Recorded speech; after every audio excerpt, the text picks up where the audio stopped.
California Dreaming is brought to you by BLUBRRY. You know, there is a little bit more to making a podcast than just talking into a mic and hitting publish. You need more than that. And I'm talking about a reliable hosting service so your time can be spent working on your show. You also want accurate download numbers, you want to see the audience that you're reaching, and you're going to want a webpage that is simple and easy to work with. That's why I choose BLUBRRY. With its simple media hosting and fully integrated WordPress website, it can't get any easier. So if you host a show or if you're thinking about starting one, visit www.orbitaljigsaw.com/dream to give BLUBRRY a try for a month for free. BLUBRRY's support team will be right there every step of the way to help you migrate over so you won't lose any of your subscribers in the process. And if you're brand new to this, they can get your new show up and running. And with a month for free to try it out using promo code DREAM, what have you got to lose? There are a number of ways that you can support California Dreaming. You can follow us on Facebook, Instagram, and Twitter. You can spread the word about the show. You can recommend us in podcast and true crime fan groups. You can leave the show a rating and a review on Apple Podcasts or whichever platform you listen to the show on. And if you would like to go a little above and beyond, you can support the show on our Patreon. You can gain access to at least one exclusive episode per month, and there are currently more than 50 episodes that you can binge, so it's a pretty good deal starting at just $1. And in addition to that, there are about 8 premium episodes available for supporters at the $5 and above tiers. This week, I'd like to thank Elise, Elizabeth B., Delia A., Margaret M., Darlene S., Heather A., Ren, and Cordelia F. for joining or rejoining Patreon, and Rebecca M. and Santos S. for raising their pledges to the next tier. And if you're unable to sign up for a monthly subscription to Patreon and that's just not your thing, you can help with a one-time donation to the show through our PayPal using our email, californiapod@gmail.com. Every little bit helps in keeping the show going, so thank you. A couple of things before we get started. I'm a little bit congested this morning as I'm recording this on Friday the 4th to try to get this out within this week. So if I sound a little nasally, that's why.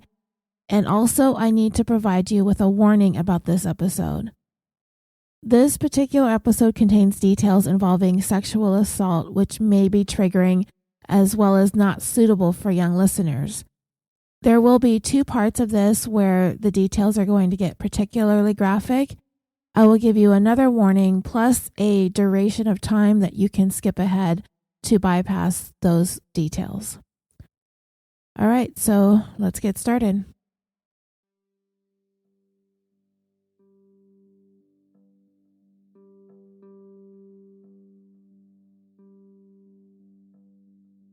Our story today is a vacation series episode out of the state of Massachusetts. I've touched on a few cases from there.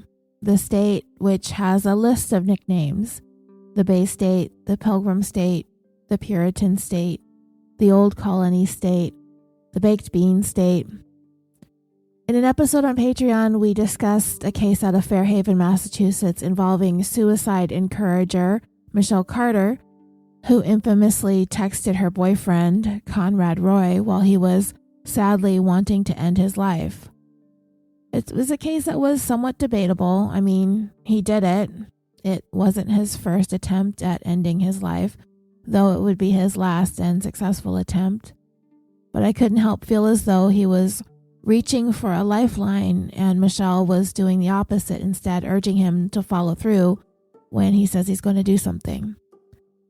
Ultimately, Conrad passed away and Michelle ended up serving slightly more than 11 months in prison for involuntary manslaughter, a conviction that was hotly debated in terms of whether or not encouraging someone to kill themselves is a thing protected under our right to freedom of speech. In another episode, number 48, entitled The Tale of Lives Wasted, I talked about the murder of Odin Lloyd in North Attleboro, Massachusetts. He was shot to death by his friend and former New England Patriots tight end Darrin Fernandez, who was convicted of his murder in 2015. In April of 2017, Hernandez was acquitted of a double murder he had been suspected of having been involved in, but 5 days after his acquittal, he was discovered hanging by his bed sheets from a window in his cell. He was pronounced dead just after 4 a.m. on April 19th. He was only 27 years old.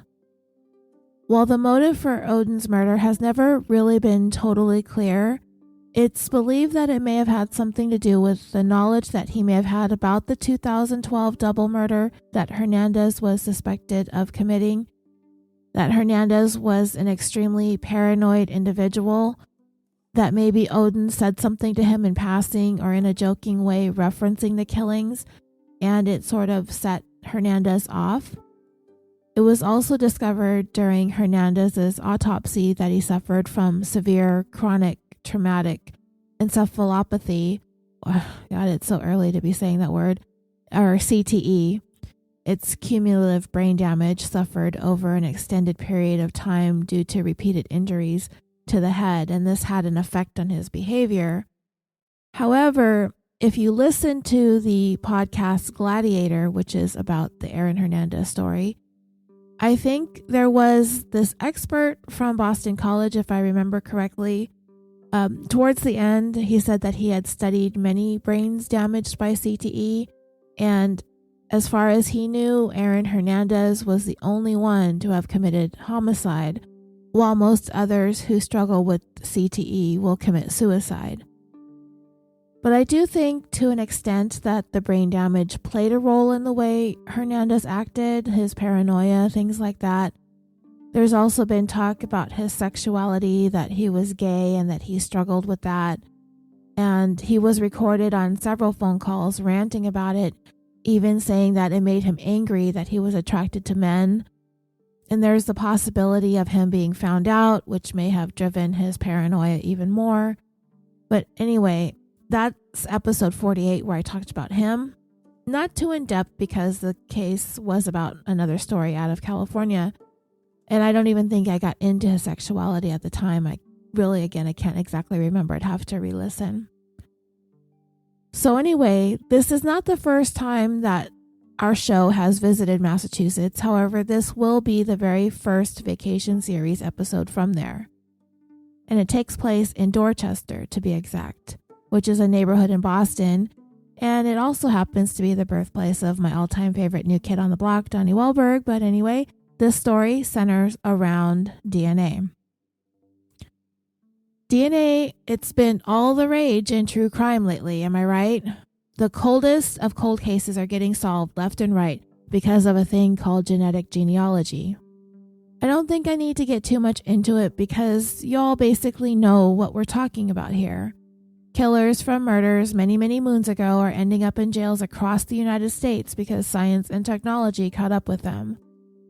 We talked about the very first killer to be identified through genetic genealogy in California when we covered serial killer Lonnie Franklin Jr., aka the Grim Sleeper, last October in a bonus that I did with Kate, the host of the Ignorance Was Bliss podcast. Franklin's son was the one who caught a felony case and had some DNA swabbed and put into the system, and it dinged on a bunch of cold, unsolved murders in the South Los Angeles area. And that's how Franklin was ultimately identified and captured, through the familial DNA match from his son, which led to him. And of course, we all know about the Golden State Killer, Joseph DeAngelo, who was recently sentenced to a bunch of life sentences and whatnot for so many murders and rapes that he committed up and down the state of California, cases that had been cold for as many as 40 years. When he was captured, that is when genetic genealogy really started making huge headlines across the country. The same year, a cold case out of Fort Wayne, Indiana was solved just a few months after the Golden State Killer. The murder of 8-year-old April Tinsley was identified through DNA as John Miller, more than 30 years after her death. In December of 2018, Miller was convicted and sentenced to 80 years in prison for his crime. When I was looking around for cases solved using genetic genealogy, I found an article on foxnews.com that had a list of some of the coldest cases solved using the newest technology, and this was published this February 5th of 2020. I thought it was pretty interesting, so I wanted to share some of these cases with you. Cases that don't always make the national news, like the Golden State Killer. They listed 9 of them. One of them was cold for almost 52 years, and the other 8 were cold for more than 42 years. The article called them newly solved, long ago cold cases. In July of 1967, 20-year-old Susan Galvin, a clerk with the Seattle Police Department, was raped and then strangled to death in a parking garage. In May of 2019, cold case investigators identified a man named Frank Wypeck as Susan's killer. He was a U.S. Army veteran, but he died as a result of complications related to his diabetes in 1987. At the time of Susan's murder, he was 26 years old. A genealogist at Parabon Nanolabs matched up DNA from the crime scene to a pair of distant cousins when his DNA was entered into the GEDmatch database. Susan's case had remained cold for 51 years and 10 months. Jody Loomis, who was also 20 years old at the time, was riding her bike to her horse stable when she was murdered in August of 1972 in Mill Creek, Washington. She was raped and shot once in the head. Her killer had left his DNA on one of Jody's boots, and when it was submitted to GEDmatch by Parabon Labs, it too matched up to relatives of her killer, who eventually was identified as Terrence Miller. By the time he was arrested in April of 2019, he was 77 years old, and he is currently free on $1 million bond while he awaits trial. It was scheduled for this past June of 2020, but I couldn't find any updates, so I'm assuming it may have been postponed because of COVID-19. Jody's murder remained cold for 46 years and 8 months. Pam Milam was also 20 years old when she was gagged, bound, raped, strangled, and placed into the trunk of her car on the Indiana State University campus in September of 1972. A search for her ensued, but she was discovered in her trunk by her dad, sadly. And in May of 2019, DNA from the crime scene was uploaded to GEDmatch, and a match was made to distant relatives of a man named Jeffrey Hand. He was 23 years old at the time. However, just 6 years after Pam was murdered, Hand was killed by a sheriff's deputy in 1978, still in the state of Indiana. When he was shot, he was actually caught in the act of attempting to kidnap a woman. 5 years prior to his death, he was tried for the death of a man that he kidnapped along with that man's wife, but he was found not guilty by reason of insanity. Pam's case had remained cold for 46 years and 8 months. Linda and Clifford Bernhardt were discovered murdered in their home in Billings, Montana in November of 1973. They had both been strangled while Linda was also sexually assaulted. Clifford was a veteran of the Vietnam War and Linda worked at a warehouse. DNA from the crime scene was uploaded to GEDmatch in May of 2019, and it came up as a match to relatives of a man named Cecil Caldwell, who was a co-worker of Linda's. But he died in 2003 when he was 59 years old. Linda and Clifford's murders had remained cold for 45 years and 4 months. Leslie Pervlov was 21 years old when she vanished in February of 1973. 3 days later, her body was found near Stanford University, where she had been a student and had graduated from. She was strangled and pantyhose were stuffed into her mouth and down her throat. In November of 2018, cold case investigators found in the evidence from the case a DNA sample that had never been tested. The sample was submitted to GEDmatch, and it came back as a match to a 73-year-old man named John Getrow from Haywood, California. He had been an employee at Stanford University at the time of Leslie's murder, and 6 months later, he was found to be a DNA match to evidence recovered from a second murder victim, 21-year-old Janet Taylor, who was the daughter of Stanford's football coach at the time. She was also strangled 13 months after Leslie in March of 1974. Leslie's case remained cold for 45 years and 9 months. Janet's for 44 years and 8 months. Linda O'Keefe was only 11 years old when she was murdered in the city of Newport Beach, California in July of 1972 while she was walking home from her summer school classes. She was wearing a dress that her mom had made for her. Her lifeless body was discovered the following day in a ditch.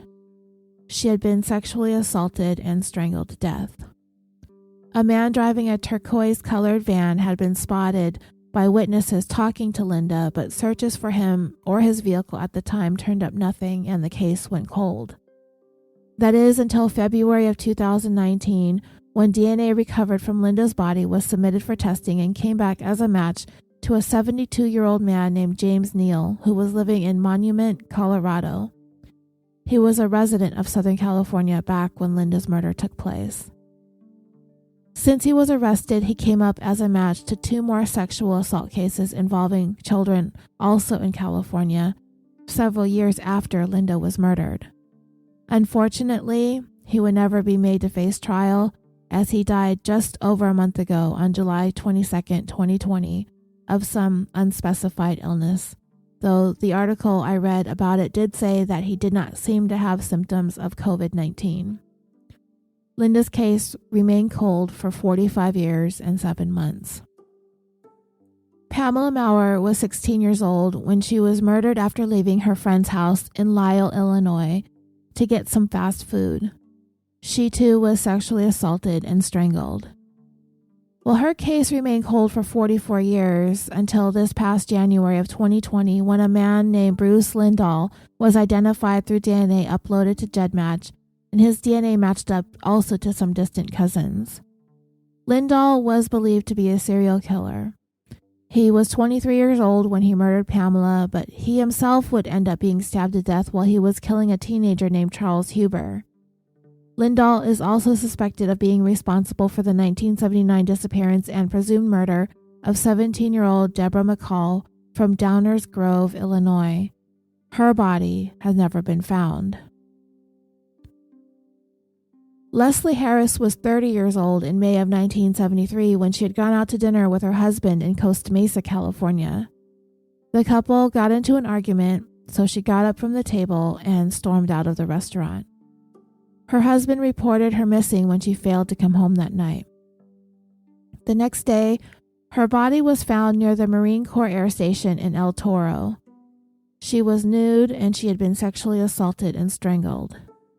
In May of 2019, cold case investigators had teamed up with the FBI's Investigative Genealogy Unit and were able to identify a 66-year-old man named Eddie Lee Anderson from his DNA that was recovered from the scene.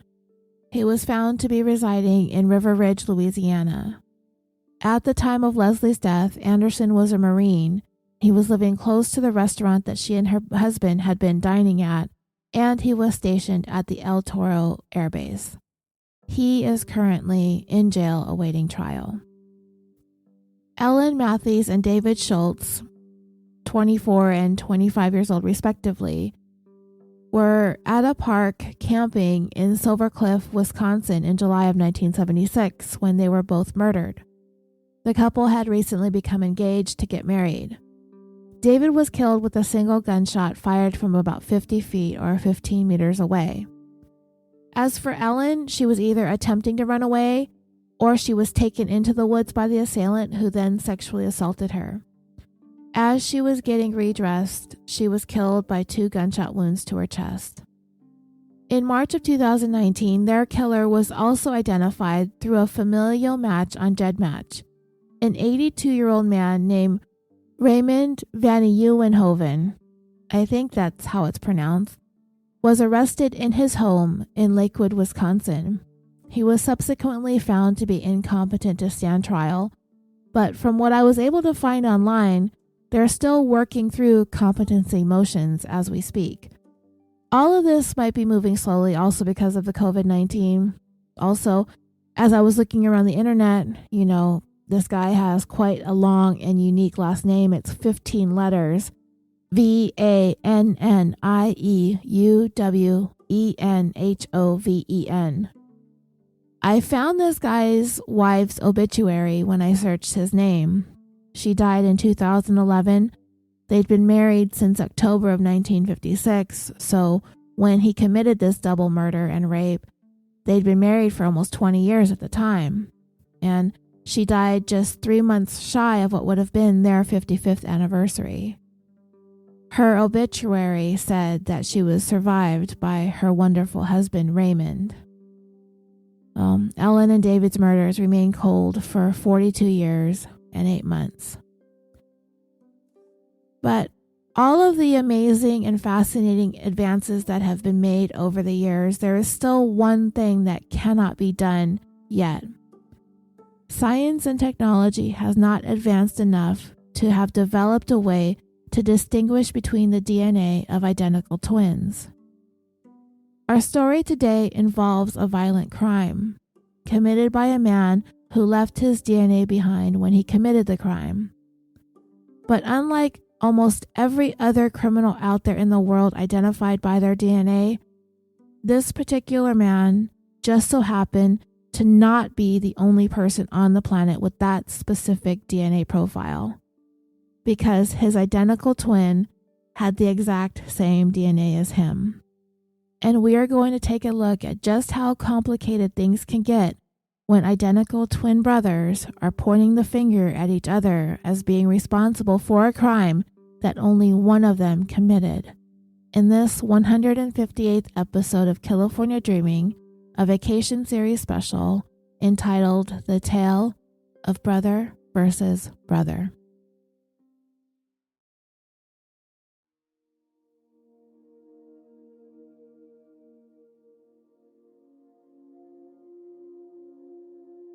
The odds of having an identical twin is 3 in 1,000. I don't think I need to get into how identical twins come to be and how they differ from fraternal twins, and the majority of twins are fraternal. Identical twins are essentially exactly alike in most aspects. They are the same sex, they look like one another, though fraternal twins may look a lot alike, especially if they are the same sex. Parents of identical twins seem to dress them alike too. At least that's what it was like when I was young, but that's kind of a pet peeve of mine. Not a massive one.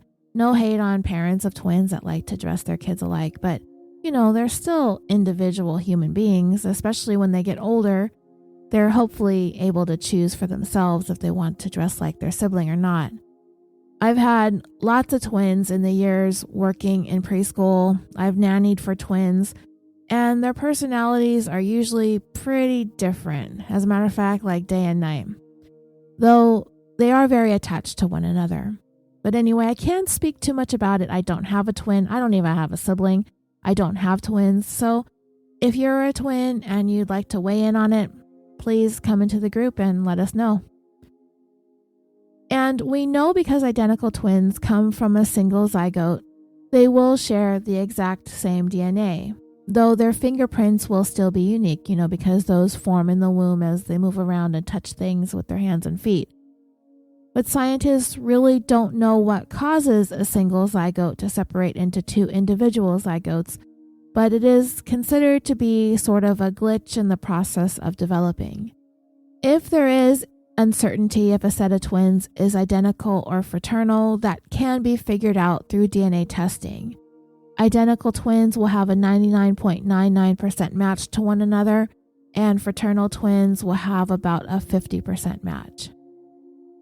So we've got identical twins roaming the earth, two people who share the same exact DNA. Is it possible to tell the difference between the two if, say, someone was attempting to do a paternity test? I guess if some woman up and had sex with one twin and then the other, I don't know, unless things got a little freaky, and then that's a different story for a different podcast. But if this woman had been with both brothers and she got pregnant, would it be possible to distinguish who the father was? What are the chances, right? Well, I don't put anything past anybody nowadays, so yeah, it would not be possible as of right now to be able to tell which twin was the dad. What if one twin committed a violent crime and left DNA behind? Would we be able to tell which twin it was, short of one of them confessing? As unlikely as either one of these scenarios may be, these issues do come up. Can identical twins commit the perfect crime? I found one article on verywellfamily.com that pointed to a 2009 case out of Germany. One man out of a set of identical twins was thought to have been involved in a heist that netted more than $6 million in jewelry. They committed this crime like Mission Impossible style. They got into some high-end department store. They come down some ropes that they secured to the roof, dropped down through the skylights, grabbed the loot, and made their escape. There were 3 people involved in the heist. However, investigators were able to get DNA from a single drop of sweat found on a latex glove that was left behind. And that DNA identified 2 individuals, twins, Hassan and Abbas. We don't know their last names because in Germany it's against the law for the full names of criminals to be published in the media. But I'm pretty sure there aren't very many identical twins in Germany named Hassan and Abbas. But anyway, they were both taken into custody and charged with the heist.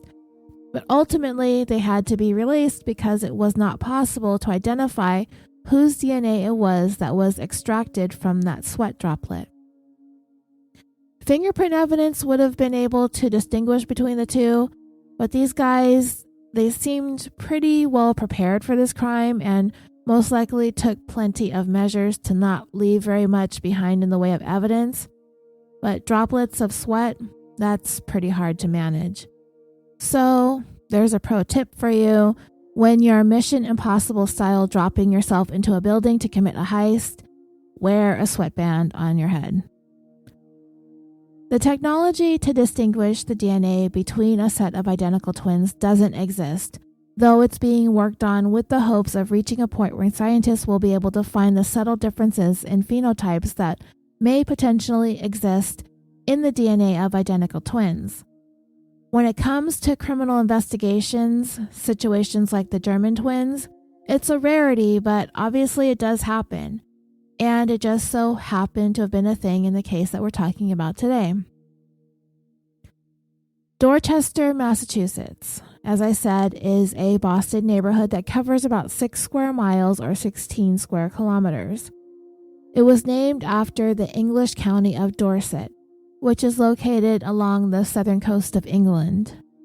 The indigenous people that inhabited the Dorchester area were the Neponset tribe of the Massachusetts Nation and were one of the first indigenous groups to encounter English colonists. But despite their population being decimated by the violence and diseases brought by the English, members of the tribe continue to live in the area to this day and have established a tribal council. Dorchester was founded in 1630, a few months before Boston itself was founded. It was eventually annexed to Boston in 1870 and is mostly a rural town. Back in the spring of 2001, a woman whose identity has been kept private, so we'll call her Kathy, she was living in the Dorchester neighborhood of Boston. When it came to safety, Kathy said that she didn't worry too much about it because she lived with 2 roommates, a man and a woman, so she felt comfortable at home. I looked online to get some opinions about safety in the area, and on TripAdvisor.com, someone asked how safe Dorchester is because they're moving there. One of the answers said, Dorchester gets maligned regularly and it's a shame because there are some nice parts of it. I think most people like to paint all of downtown as completely safe and all of Dorchester as unsafe, and I assume he's talking about downtown Boston. It can sound like racism because Dorchester is very diverse. Outsiders have been told to just avoid Dorchester, Roxbury, and Mattapan and they'll be safe. But never mind that crime happens in downtown too, but the truth is more complex. What is important to know is that it's an urban area and there are sections that are less safe.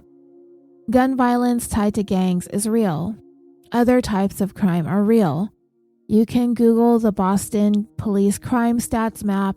It helps to be street smart and be able to recognize trouble before it finds you.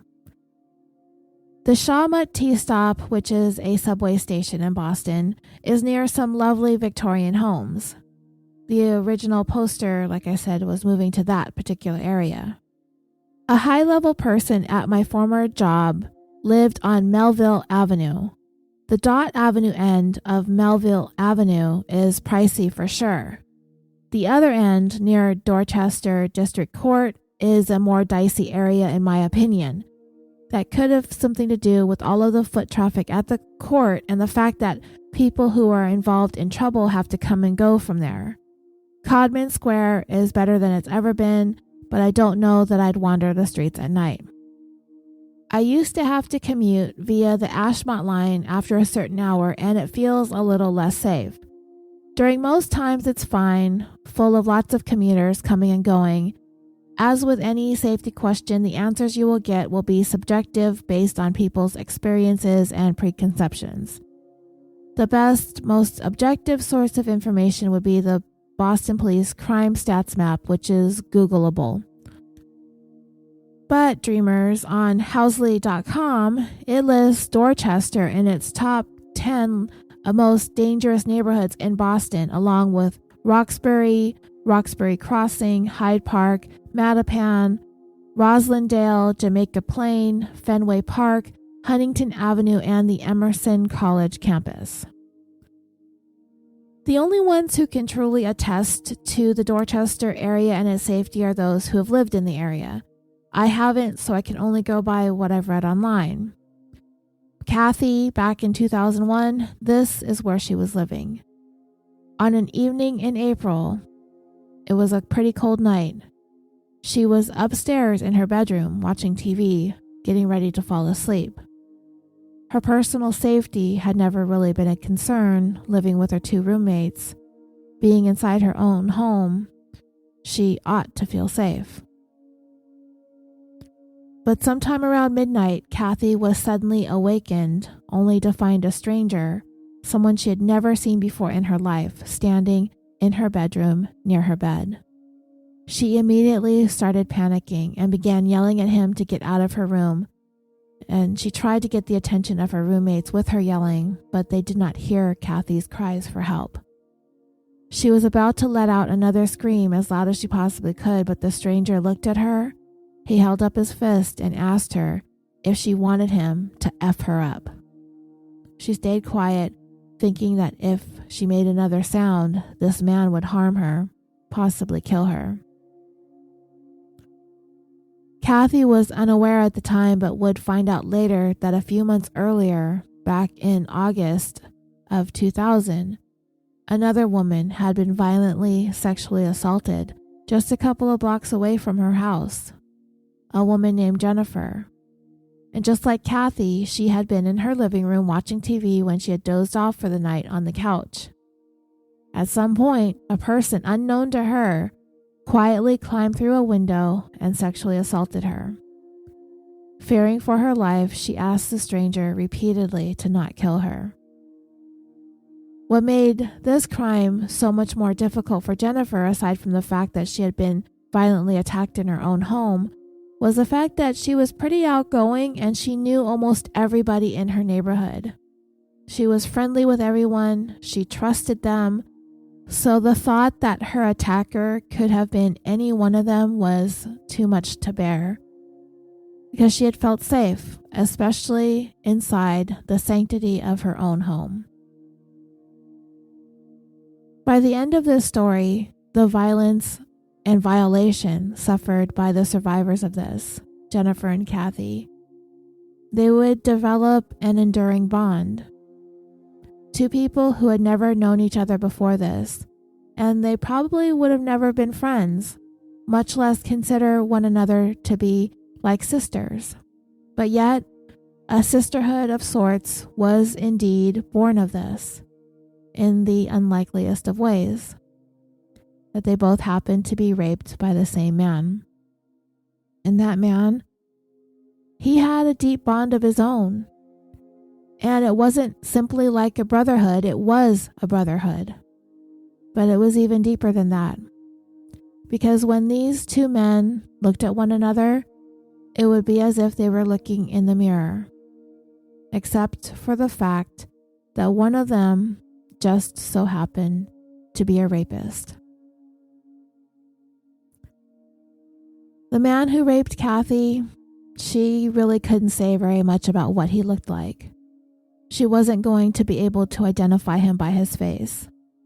What she could say for sure was that he was relatively tall and thin. He was black with light skin. He had on a long-sleeve shirt as well as a baseball hat. When he was done, his semen ended up on the nightshirt that Kathy was wearing. And knowing that, when he left, he took it with him, aware that he could be linked to that DNA. What this man didn't know was that some of his semen ended up on a pillow on Kathy's bed. And when that was collected and tested, it turned up as a match to the DNA evidence recovered from Jennifer's rape. It was then that Boston police realized that they had a serial rapist in their midst. They had his DNA, but when it was run through their database, nothing showed up. But then 2.5 months after Kathy was raped, a huge break came in for the investigators on this case. It was a Saturday night when a third Dorchester resident, a woman named Cord Miller, heard some sort of sound outside her bedroom window, like someone was messing around in the bushes or something like that. She was very well aware of the 2 sexual assaults that had happened in her area. So she went outside, which I don't think is the wisest thing to do, but then again, I guess it's better than him being inside with her alone than her being outside with him. So if it were me, I would have tried to pick up some sort of weapon if I could before I'd go out there and confront somebody. But anyway, she went outside to see what it was, and as soon as she got out there, she was confronted with this man, who she did not know, attempting to get into her bedroom window. She shouted at him to get away from her window and to get off her property, and the man promptly ran off. So Cord is thinking, okay, she startled him, she's caused a commotion, he's gone, he's probably not going to come back. Well, wrong, he was not deterred. 1 hour later, he was back at her window trying to pry it open. Cord figured that he wasn't going to give up, so this time she called 911. And the police, surprisingly, were there really, really fast, quickly enough to catch the guy still trying to open the window. The house was completely surrounded by what seemed like every single cop on duty that night. Well, they were prepared, aware that they had a violent predator attacking women in their homes in Dorchester. The heavy police presence at the scene had Cord thinking that this was probably the guy that they'd been looking for in connection with the other 2 sexual assaults. The man attempting to gain entry into Cord's home was arrested and identified as 27-year-old Darrin Fernandez. We're going to refer to him by his first name because another Fernandez will enter into our story in a little bit. He too was a resident of Dorchester, and he was charged with attempted breaking and entering. Not only did he try to break into Cord's home, police also found evidence that he had attempted to break into her neighbor's house as well. On the surface, it could appear as though he was attempting to burglarize the homes. However, he was chased away by Cord once, but came back again for a second try, knowing that she was there. So it can be assumed that he was up to something worse than just a burglary. What's more, as he was attempting to pry open her window, he injured his finger or his hand, causing him to deposit some blood on the outside of her window. The blood evidence was collected, and when it was tested, it turned out to be a match to the 2 unsolved Dorchester rapes of Kathy and Jennifer. Police were confident that they had arrested the Dorchester rapist. They had him in custody. They had the DNA matches to prove it was him, because there was hardly anything else in the world more reliable than a positive DNA match these days in criminal investigation. But it would turn out to not be a slam dunk, as police initially were thinking. And the plot here in our story gets a little twisty. Fast forward to the spring of 2006. 5 years since Kathy was raped in her bedroom by a man who slipped through her window. Darrin Fernandez was facing trial. The Commonwealth of Massachusetts slapped him with 7 charges in all, including 3 counts of rape. And you might be wondering, 5 years? What took so long to bring Darrin to trial? Well, it actually didn't take all that long. This was trial number 3. The first 2 ended in hung juries. In trial number 1, the reasonable doubt was raised immediately when the DNA didn't come back to a match to just one unique individual, but rather it came back as a match to 2 unique individuals. It matched both Darrin Fernandez and his identical twin brother, Damien Fernandez. So the DNA only proved that it was either Darrin or Damien that had committed this crime. Which one it was? The jury couldn't tell. They deliberated for 4 days before declaring themselves hopelessly deadlocked.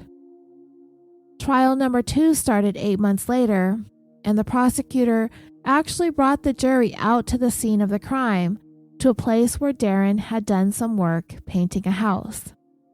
When he was working from the house that he was painting while he was on the ladder, he was able to have a pretty good vantage point of the neighborhood, enabling him to see where Jennifer was living.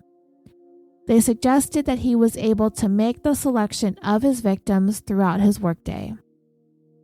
But this still wasn't enough to convince jury number 2 that they had the right person on trial, and they also ended up hopelessly deadlocked. But the prosecutor the third time around was determined to focus on the evidence that can be just as damning as DNA without having to rely on the DNA at all. Because unlike most cases, the DNA left behind by the serial rapist at all of these crimes was not the linchpin of the case. It's a true anomaly in the world of forensics, genealogy, science, and criminal justice. So much so was the DNA not guaranteeing this case to be a surefire win. It actually convinced 8 people out of 2 juries in 2 different trials that there was enough reasonable doubt to not convict Darrin Fernandez, despite the fact that the DNA was a near 100% match to him. And the reason for that all came down to his brother, another man with the last name of Fernandez with the exact same DNA profile. Of all the cases in all the world, this would be one of the unlikeliest, rarest of all things remotely possible. The DNA recovered from Kathy's rape, from Jennifer's rape, and from Cord's bedroom windowsill did not come back to a match to one person and one person alone. It came back to 2 persons. So for the third trial, which is usually considered to be the proverbial charm, the prosecutor was going to have to put the most damning evidence that the Commonwealth could possibly have to offer up when presenting their case, the thing that so many juries look for when they consider the guilt or innocence of the accused, that DNA, that was going to have to be acknowledged but pushed aside. Prosecutor David Deacon, now with 2 trials and 2 hung juries to learn from, has come to terms with the fact that the DNA was not going to win this case for him. It did not matter that he was the man arrested attempting to break into Cord's home. He was the man who had sliced his hand attempting to get her window open and bled all over the windowsill and all over the yard as he tried to flee. None of that was proof that he was the same man who raped Kathy and Jennifer, because the fact of the matter was, he was not the only man wandering around Dorchester with that specific DNA. His brother Damien shared his genetic profile, therefore, that was enough for 2 juries to hang. They could not reach any point beyond reasonable doubt. And honestly, I can't blame them. Just like the German jewelry heist I mentioned in the beginning of this episode, if a prosecutor can't say with 100% certainty who it was that committed the crime, then, well, they can't move forward with the case. You've got two brothers here, and they are both saying that they did not rape anyone. One of them is lying. So how are we to distinguish which one it is? That was going to be the crux of the prosecutor's case for this third trial. And let's not forget that this will be the third time that the survivors in this case were going to be made to endure the stress, anxiety, and scrutiny of a trial. The emotional toll that this is taking is unimaginable. But the prosecutor was not giving up because of an in utero glitch. Just because Darrin and Damien share the same DNA profile, it, of course, does not mean that they aren't unique in their own individual, subtle ways.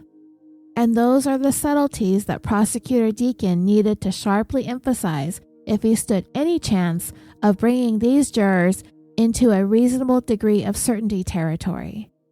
He will tell them, don't forget, it was Darrin who was attempting to break into Cord's home twice, coming back a second time even after being chased off by her the first time. He was determined to get in because he wanted to do what he had done to Kathy before her. He told the jury when he presented his opening remarks, "You all are going to hear a whole bunch of stuff about DNA, but what you're going to hear about is one of the rarest, if not the most rare occurrences when it comes to DNA."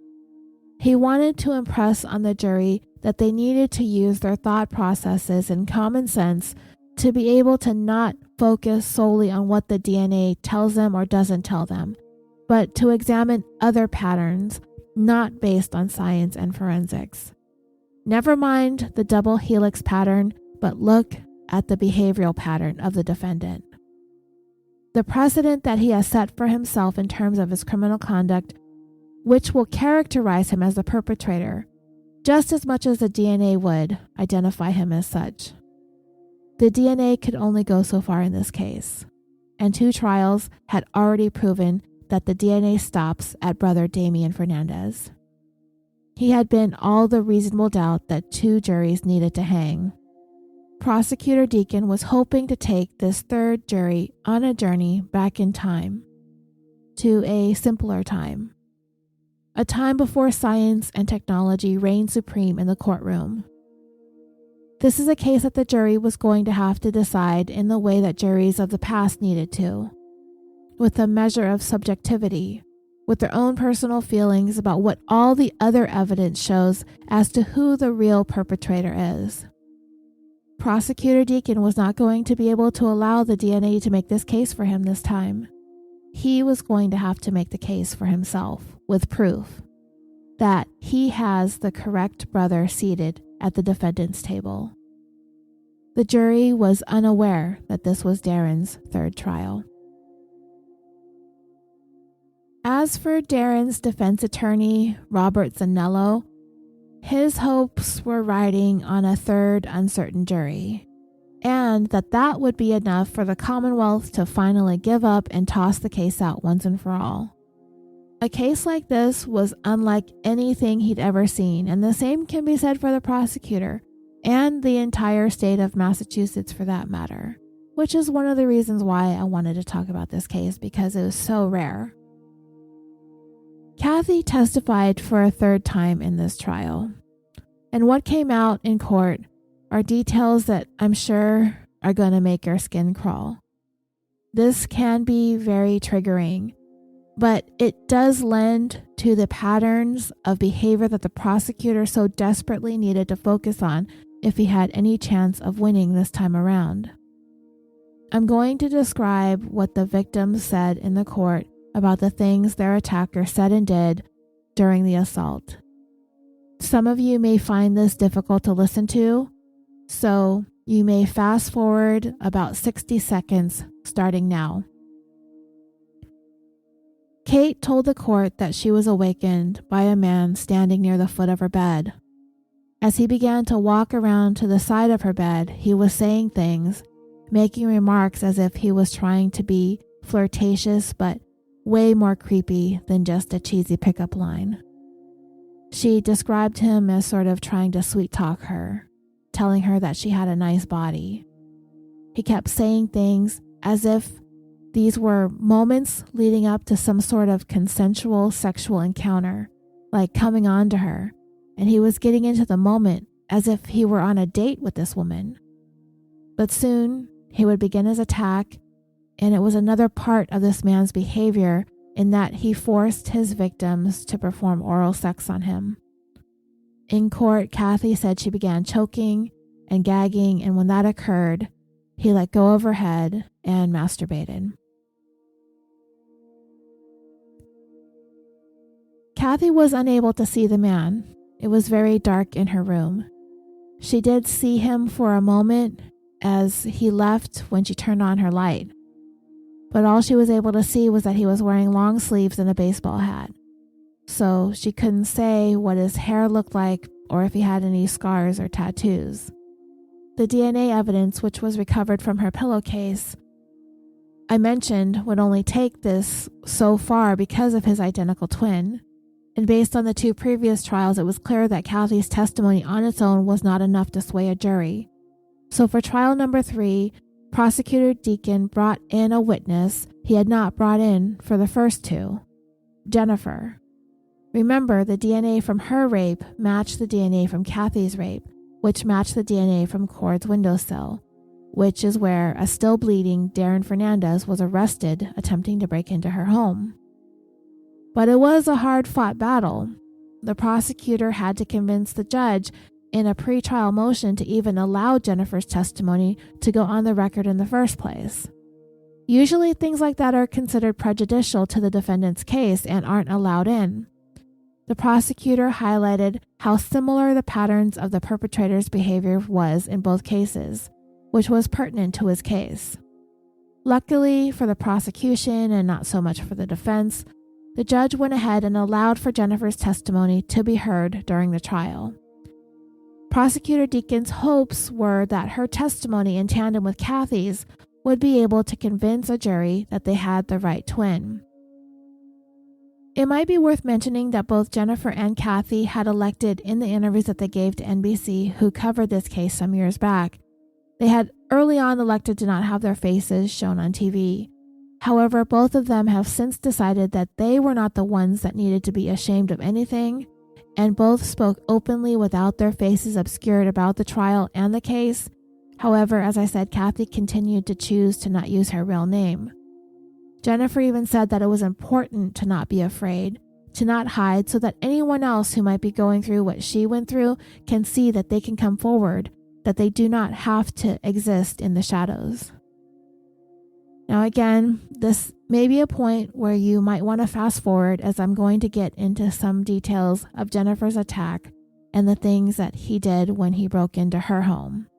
So start fast forwarding about 30 seconds now. Jennifer's testimony was eerily similar to Kathy's. She awoke to a stranger standing in her living room. She was startled and quickly recoiled. As he stood there, she could see that he was masturbating, and soon he forced himself on her, forced her into performing oral sex on him, and then he forced himself on her again into having vaginal sex, and all the while he was making sweet comments like he did with Kathy, as if this was some sort of date and he was coming on to her. The attack is very aptly described as a frightening combination of intimidation and sweet talk.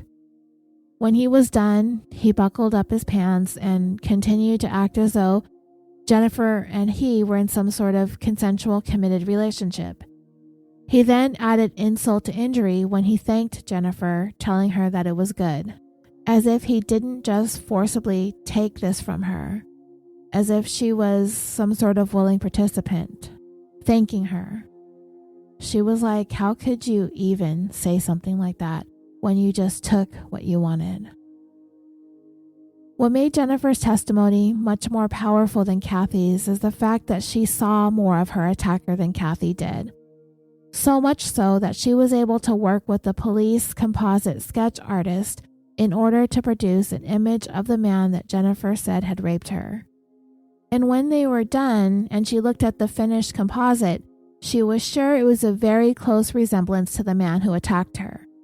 Her attacker was not wearing a hat, so she could see that he had short hair. He also had on a shirt with short sleeves, and that revealed a feature that was unique to him and him alone, and that was a tattoo on his arm. She wasn't sure if it said anything, but it was sort of like one of those tribal bands that went all the way around his arm. Prosecutor Deacon asked that the court have the defendant show the tattoo to Jennifer as she testified and to the rest of the court as well. And Darrin did as he was told. He stood up, showed Jennifer his tattoo, and showed it to the jury. Prosecutor Deacon asked her, "Is this a tattoo that you recognized?" And she said that she did. "Have you seen this in the past?" "It was on the arm of the man who raped me." It was one of the most dramatic moments of the trial. The defense, however, was still going to play the twin card. The prosecution could try until they're blue in the face to prove that Darrin is the rapist. The DNA is proof that it could have been either Darrin or Damien. And if you can't prove which one it was, then you've got no case against his client. And we do have an understanding of what the implication here is. What the defense is actually doing, and it kind of gives us an icky feeling about this defense attorney. Though it's a job that somebody has to do, even if it means throwing your client's own identical twin brother under the bus while doing it, but he will say, without any hesitation, that it is very, very possible that Darrin Fernandez is the rapist and not Darrin, and there is no refuting that. The DNA does not lie. Two people on this planet and in this country, in this state of Massachusetts, in the Boston neighborhood of Dorchester, both have the exact same DNA profile. One person committed this rape, and if you cannot distinguish between the two, then this case is dead in the water. The odds of something like this happening were astronomical, yet here we are. The only way Darrin's defense attorney was going to be able to see his client be set free, which again is his job apparently at all costs, is to make the jury well aware of the possibility that Damien could have committed the rape. One brother is being pitted against another in a case unlike anything anyone had ever seen before it. So dreamers, when I started to delve into this case, I wasn't sure if this defense was something by design, that if this was a thing that the brothers had planned out together, or if the defendant, Darrin, along with his attorney, were actually willing to sacrifice his relationship with Damien by pointing the finger at him as the true rapist. And they were likely driving a wedge between the two of them that would never go away or ever be the same again. I wondered about it for a while, and even though I've gone through the case and saw the outcome, I still can't say for sure which way this whole thing went down. From the way things went, it doesn't sound like Damien would have been a willing participant in Darrin's attempts to throw a monkey wrench into the prosecution's case by accusing his own identical twin brother of being the rapist. But it's possible that Damien told Darrin's attorney, do what you gotta do to get my brother off. He wouldn't be perjuring himself if he simply got on the stand and said it wasn't him. Oh, unless it was him and they had the wrong guy on trial. I mean, the brothers could have gone the other direction and claimed that they were both the rapists and took a huge chance on that. If you've got a set of identical twins, both claiming to be the perpetrator, what's a judge and jury to do? But that's a big risk, and I really wonder what would have happened if they went that route instead, Two people confessing to a crime that only one person committed. That probably would have confused the jury as well. Damien did testify for a third time in his brother's third trial. Everyone was watching as the brothers' eyes met when he walked by Darrin seated at the defense table.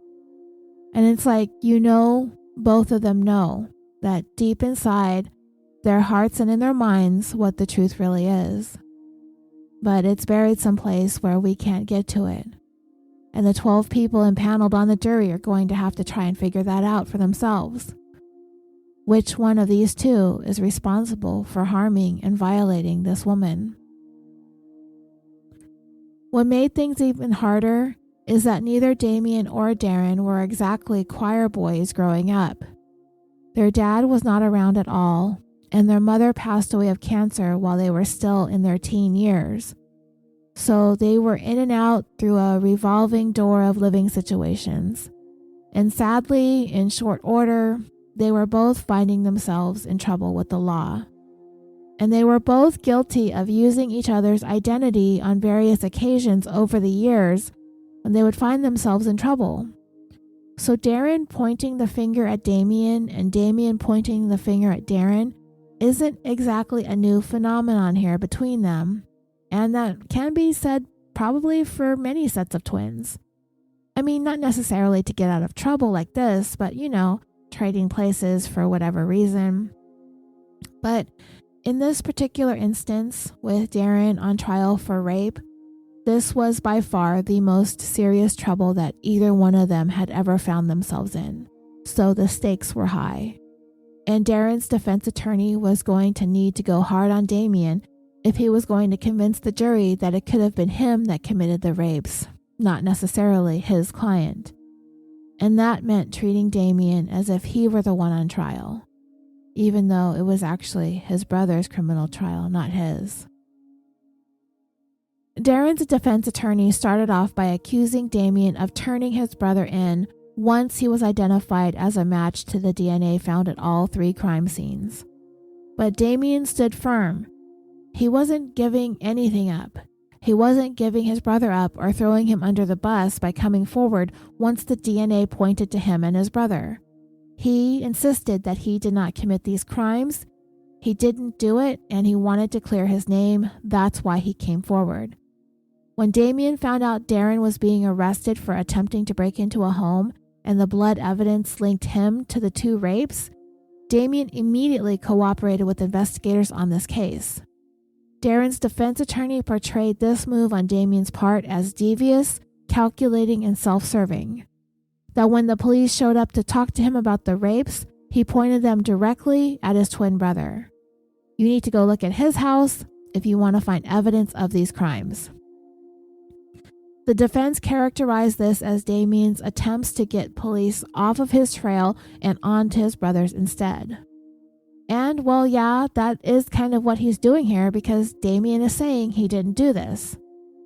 I mean, the defense attorney can sit here and attack Damien all he wants for the manner in which he handled his dealings with police, but the fact of the matter is, if Damien's actions are manipulative and self-serving, well then so are Darrin's. The difference here is Damien is taking the stand to defend himself against these accusations, and he isn't even the one on trial here. Darrin is. But Darrin doesn't have to be compelled to take the stand. Damien does. Darrin doesn't have to get up there and defend himself. His attorney is doing it for him. He doesn't have to get up there and make sworn testimony that his brother is the rapist. He could if he wanted to, but he's not going to. His attorney is going to be the one doing the accusing and finger pointing for him. But Damien just said that his cooperation had nothing to do with throwing police off of his trail because there was no trail leading to him. He cooperated because he didn't do it, plain and simple. Darrin's attorney believed that the cooperation early on gave Damien a huge advantage from the beginning. And I would tend to disagree with that. Damien would not have really needed to do anything to gain any kind of advantage because the fact of the matter is, Darrin is the one who was caught attempting to break into yet another home. Twice. Darrin's attorney had to plant those seeds of reasonable doubt in the minds of the jury. And so far, through 2 trials, it was working.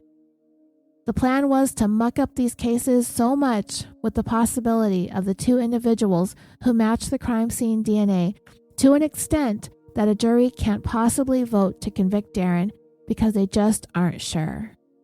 All he needed was for just one juror to have reasonable doubt in order to avoid conviction yet again. And then the hopes were for the prosecutor to just give up already. Darrin's defense also had another thing going for him. The fact that Damien had a bit of a dicey criminal background himself. Darrin's attorney asked him in court, "You've been convicted of assault and battery against a police officer, assault and battery using a deadly weapon, and malicious damage to a motor vehicle," and Damien said yes, he pleaded guilty to those charges. He did come to court wearing business casual clothing, but he was not coming from home. He was actually being brought to and from the county jail. He was in jail for probation violations related to a disorderly conduct charge, but the jury would not be aware of the fact that Damien too was behind bars like his brother. What's more is Damien was made to admit on the stand that he has identified himself by his brother's name in the past, and the defense attorney even accused him of throwing Darrin under the bus when he has needed to get himself out of trouble, even bringing up a time when Damien showed an officer Darrin's identification when he was involved in a traffic collision, and he told that officer that his name was Darrin. Damien admitted that that was true. He did do that. That there was another occasion that he took a paycheck that belonged to Darrin, signed it and deposited it into his own account, and he never paid him back. Damien, again, had to admit to that as well. The defense attorney's whole point was that Damien himself was not above lying and being deceitful, nor is he above passing himself off as Darrin in order to sidestep getting into trouble. And this whole rape case is just another example of that. None of these points that the defense was bringing up, according to the prosecutor, meant that Darrin Fernandez was a rapist, by far the most serious thing that the brothers had ever been accused of. And we cannot forget that it was Darrin who was caught in the act of trying to break into another woman's home. It was he who bled. It was he who left the DNA that brought them there to court in an effort to get to the truth here. Only one of these men did it, and the prosecutor hammered it home. These violent sexual assaults were committed by one man and one man alone, and that man is Darrin Fernandez, not Damien.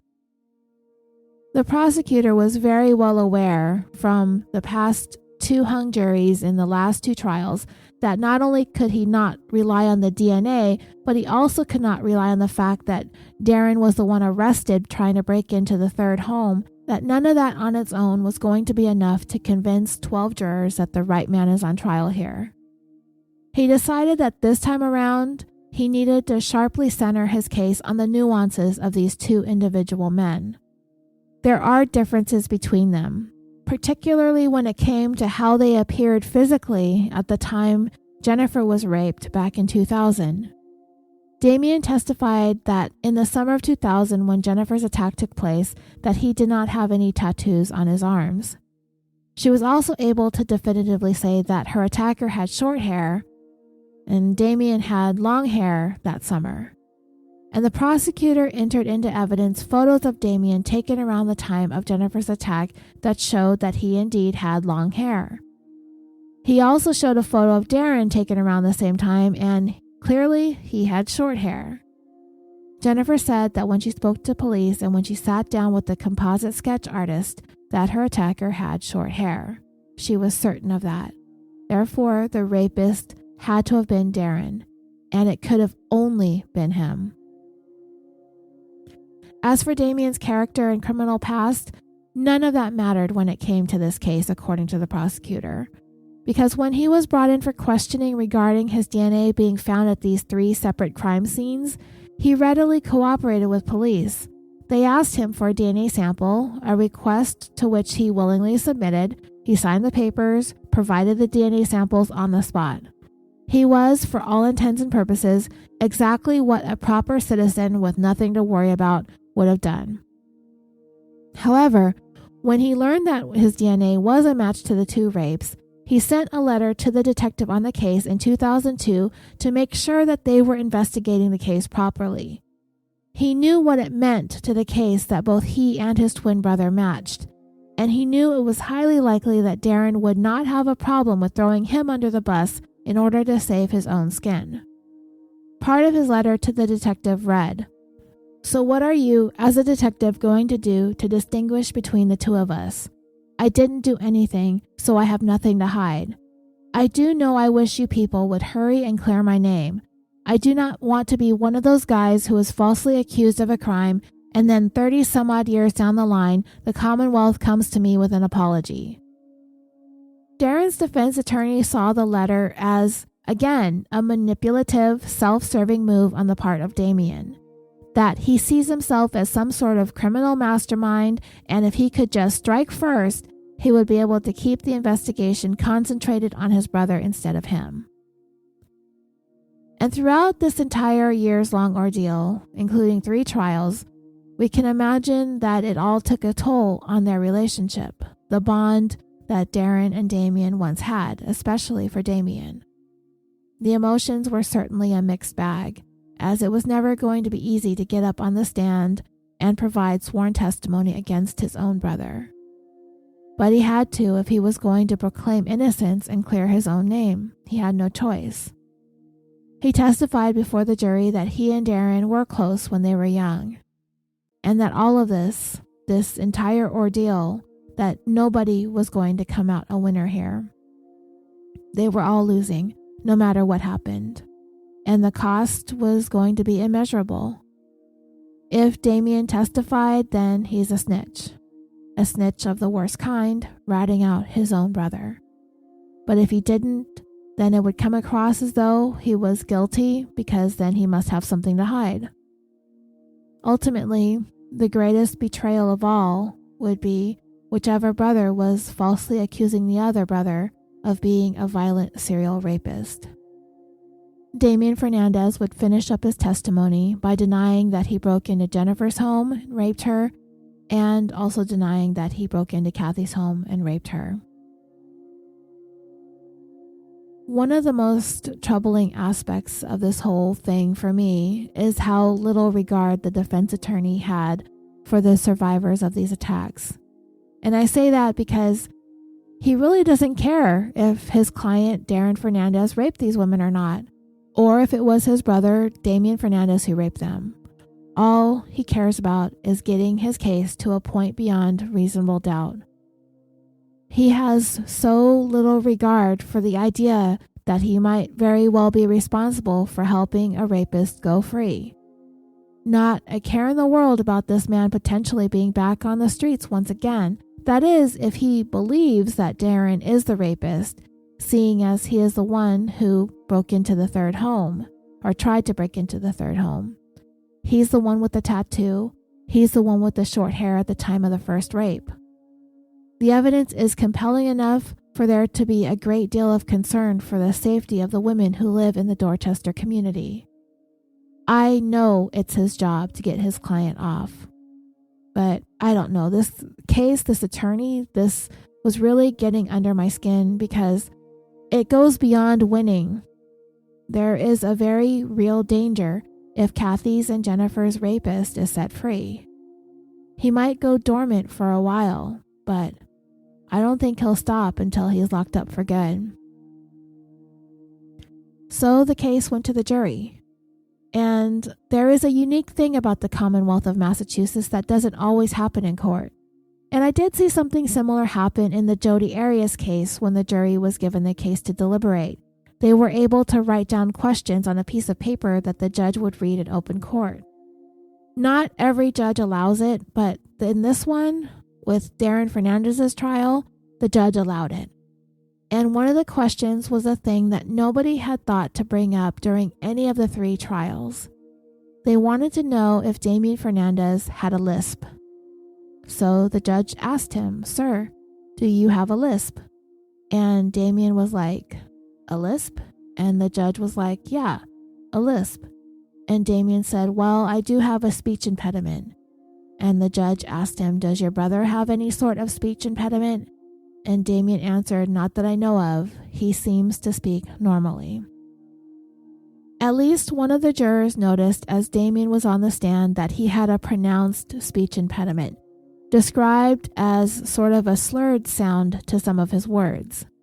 And this was pretty important because the man who attacked both Jennifer and Kathy spoke to them kind of a lot, considering the situation, and neither woman ever described hearing anything unusual about the pattern of their attacker's manner of speaking.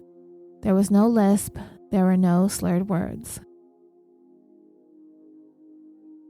The jury also had some questions about Jennifer, specifically regarding the tattoo that she saw on her attacker's arm.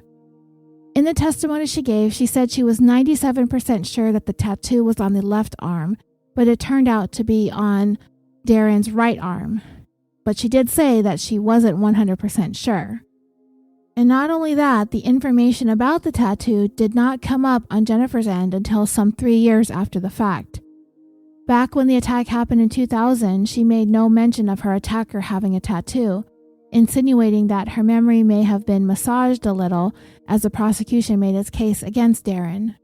That perhaps they in fact caused her to have the memory of the tattoo years after the fact. She said that when she was questioned after the rape, she was asked about scars or anything distinguishable about his face, but she was not asked about tattoos, and it just wasn't something that she was thinking about in the moment as she was answering those questions, and the fact was she had just been raped, so that's a trauma in and of itself. One of the jurors, or at least one of them, raised the question, is the tattoo the only memory that surfaced 3 or more years later? And she said that it was. So this could potentially lead to her testimony about the tattoo being disregarded if the jury thinks that she came up with the memory with the help of the prosecution and the investigators on the case once they had Darrin in custody. Her credibility was suddenly on shaky ground. So the trial lasted for 2 weeks. Was this one going to be the charm, like the third is supposed to be? Well, it was. The jury found Darrin Fernandez guilty of charge 1 of rape, guilty of charge 2 of rape, guilty of charge 3, guilty on everything. Jennifer was there in the courtroom when the verdict was read. Even though it was Kathy's rape case, she did not appear in court for the verdict, but Jennifer was there for both of them. And another thing that the jury did not know for the duration of the entire trial was the fact that Darrin had already been convicted of Jennifer's rape 3 years earlier.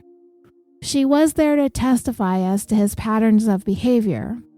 They heard her give very powerful testimony about the rape, but they could not be told that he had already been convicted of it. So that fact alone makes me cringe even more when it comes to Darrin's defense attorney and his hard-fought efforts to get his client off, knowing full well that this man was already a convicted rapist. But again, I know it's his job, reasonable doubt, blah, blah, blah. I guess perhaps Darrin's attorney doesn't really have to worry about it too much. He probably doesn't live in Dorchester. He's not concerned about the safety of his wife or his daughters, if he has any, I suppose. I guess he sleeps well at night.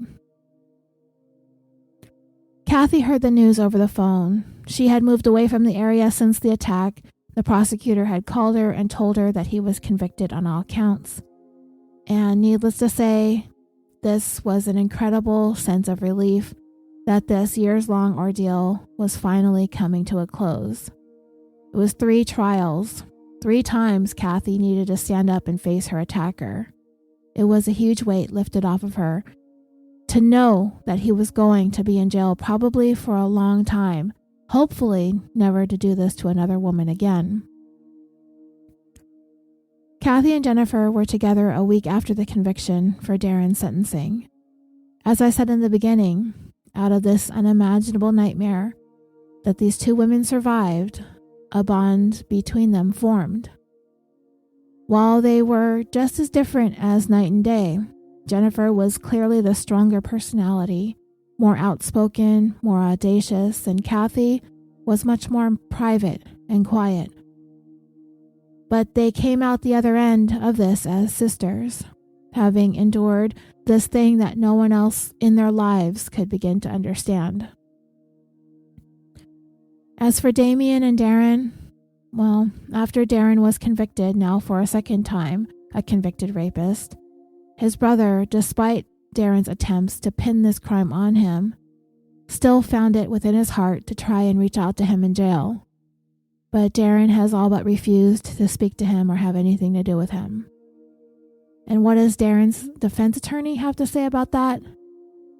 Well, nothing. They don't talk about the fact that they tried to accuse Damien of the crimes for which his client was convicted. They just don't talk about him. Darrin never took the stand to defend himself against the charges, but at sentencing, it became clear to just about everyone in the courtroom. The rage and the insolence emanating from this man was unmistakable and profound. If there was any doubt that everyone in that gallery was in the presence of a rapist, all of that melted away. They got the right man. In his pre-sentencing statement, Darrin said in part, "First, I would like to say to the court and the media and the public that I am innocent. I did not rape you. It's obvious why you would believe the government. Most people do. Time will tell and the truth will come out. For centuries, your people have been raping and pillaging countries, and they still are today, with no known consequences. Now I stand before you, convicted of rape. Your Honor, you allowed this erroneous trial to happen. You stand for justice. To me, you stand for conviction." Well, for many who listened to Darrin's statement, like I said, all the doubt evaporated. Just from the things that he said, the way that he said them. He was remorseless. His tone was chilling. And the fact that he continued to try to blame his own brother for the rapes just solidified for both Kathy and Jennifer that this man is relentless. All along, his attorney called Damien manipulative and self-serving. But he was definitely talking about the wrong twin in that assessment. For Jennifer, when she stared Darrin down as she took the stand, she wanted to make sure her face was seared into his memory, just as his was seared into hers. And she has all intentions of showing up to every single court hearing that Darrin Fernandez has for as long as she needs to, just to make sure he serves as much time as possible for the 15 to 20 years that he was sentenced for her rape in 2003, and the additional 15 to 20 years that he was sentenced for Kathy's rape, which will be served consecutively, not concurrently. I looked him up on the inmate locator, but unlike the website that I've used for searching for California inmates, the information provided is limited to just his name and that he is incarcerated at the Souza Baranowski Correctional Maximum Security Prison in Shirley, Massachusetts. Back in 2003, when Darrin was on trial for Jennifer's rape, a thing happened in the hallway outside the courtroom. Jennifer was sitting out there on a bench with her daughter, who was just a baby at the time. And while she was attending to her child, she took notice of Darrin's brother, Damien, out there in the hallway as well. She could see that he was extremely nervous. He was pacing around, and she knew that he was there to give his testimony against his brother in her rape case. But Damien had no idea who she was. He eventually came and sat down right next to Jennifer and struck up a conversation. As he was trying to get his wits about him, trying to calm down, he just started talking. He then told Jennifer her daughter was beautiful. It was in that moment she knew in her heart that Darrin was the one. In an article written by John Wolfson entitled Evil Twin, he wrote in part, "DNA convicts the guilty and exonerates the innocent with unprecedented efficiency and accuracy. Yet, in the rare case of identical twins who make about 0.4% of the population, a genetic match can be as much of a hindrance as a help. Identical twins are born with the exact same genes, and despite ongoing efforts by biological researchers, it remains impossible to discern one twin from the other using DNA analysis. The technology is trying. Identical twins occur when a fertilized egg splits, producing two embryos with the same DNA. Yet some researchers believe that the genes of the individual embryos undergo tiny unique mutations after the egg splits. If that is true, scientists might be able to create a test that could tell the difference between twins by identifying the distinct mutations."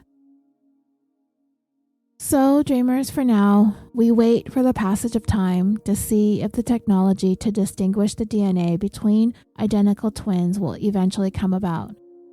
And if it does, and Darrin and Damien's DNA is put through the test, I am fairly confident that the answers will continue to point to Darrin Fernandez as the twin who was guilty of these crimes.